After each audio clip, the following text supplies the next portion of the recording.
കൃഷ്ണ ഗുരുവായൂരപ്പ. എല്ലാ ഭക്തർക്കും സ്വാഗതം. കൃഷ്ണ.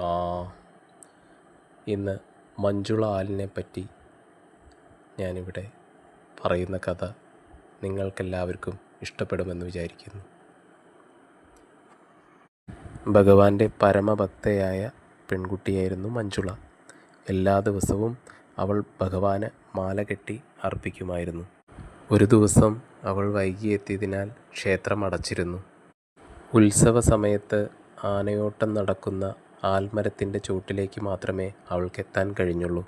അതിലവൾക്ക് വളരെ കുറ്റബോധം തോന്നി. ക്ഷേത്രത്തിൽ നിന്ന് മടങ്ങുകയായിരുന്ന ഭഗവാന്റെ ഭക്തനായ പൂന്താനം ആൽമരത്തിൻ്റെ ചുവട്ടിൽ അവൾ കരയുന്നതായി കണ്ടു.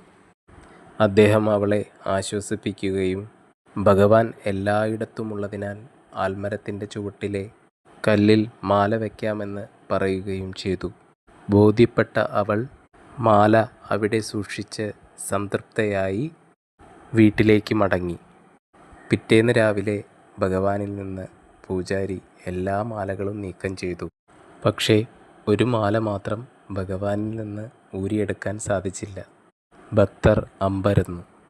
പക്ഷേ പൂന്താനം തലേ ദിവസം രാത്രിയിലെ സംഭവം ഓർത്തു.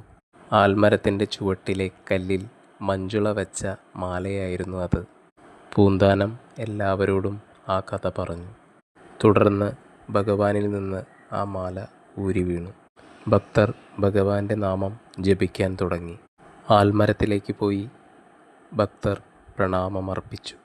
അന്നു മുതൽ ആ ആൽമരം മഞ്ജുളാൽത്തറ എന്ന പേരിൽ അറിയപ്പെട്ടു.